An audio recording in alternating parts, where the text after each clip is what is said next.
દેશના રાષ્ટ્રપતિ રામનાથ કોવિંદે અમદાવાદ ખાતે વિશ્વના સૌથી મોટા ક્રિકેટ સ્ટેડિયમનું ઉદ્ઘાટન કર્યું છે અને આ સ્ટેડિયમને નરેન્દ્ર મોદી સ્ટેડિયમ નામ આપવામાં આવ્યું છે। તેમજ અમદાવાદ શહેરને કેન્દ્રીય ગૃહમંત્રી અમિત શાહે સ્પોર્ટ્સ સિટી બનાવવાની પહેલ પણ કરી છે।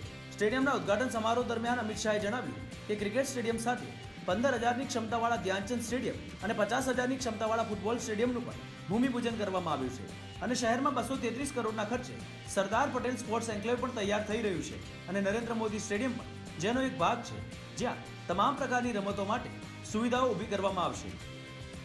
इस स्पोर्ट्स कॉम्प्लेक्स में विश्व स्तरीय सभी खेलों की व्यवस्था यहां पर होगी और देश और दुनिया के सभी खेलों के सभी खिलाड़ियों को ट्रेनिंग की भी व्यवस्था पर यहां पर होगी, उनके कोचिज को रहने की भी व्यवस्था होगी और एक साथ 3,000 बच्चे यहां पर अलग अलग खेलों का ट्रेनिंग ले सके, इस प्रकार की व्यवस्था का आज निर्माण और उसकी शुरुआत, इसका भूमि पूजन महामहिम राष्ट्रपति महोदय के हाथ से हो रहा है।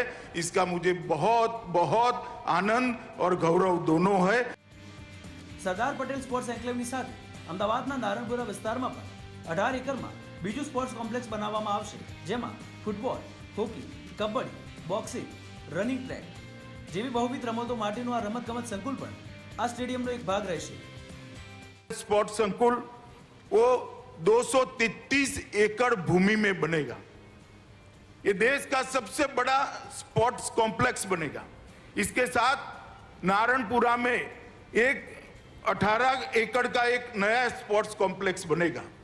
तो ये sports enclave, Sardar Patel sports enclave, Narendra Modi stadium और नारायणपुरा में बनने वाला स्पोर्ट्स कॉम्प्लेक्स, ये तीनों मिलाकर किसी भी अंतर्राष्ट्रीय स्पर्धा में खेलने वाले सभी खेलों को अंतर्राष्ट्रीय स्तर पर खेलने की पूरी व्यवस्था एक ही शहर में एक ही जगह पे हो जाएगी। ये मुझे लगता है अहमदाबाद के लिए गौरव की बात है।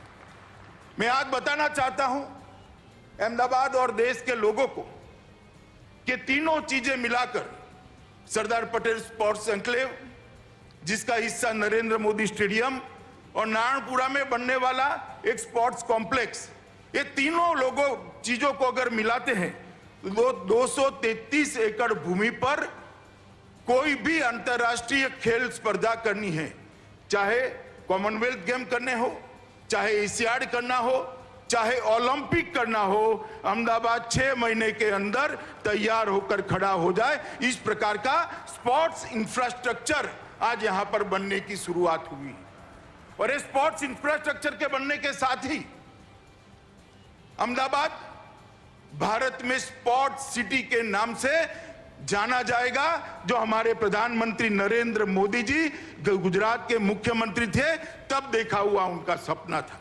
ये एन्क्लेव सभी अंतर्राष्ट्रीय मानकों और उच्चतम खेल के सिद्धांतों के अनुसार तैयार किया गया है और किसी भी एक शहर में इस प्रकार की व्यवस्था भारत में नहीं है। इसीलिए मैंने कहा कि मोदी जी ने हेरिटेज सिटी तो बनाया था अहमदाबाद को, आज अहमदाबाद भारत का स्पोर्ट्स सिटी भी बनने के लिए तैयार खड़ा है और अहमदाबाद भारत का स्पोर्ट्स सिटी माना जाएगा। खेल के कई कुंभ, ये भूमि जो अभी दिखाई पड़ रही है साबरमती की, वहां पर आने वाले दिनों में होगा। ये टोटल ये तीनों मिलाकर 233 एकड़ भूमि पर ये स्पोर्ट्स संकुल बनेगा।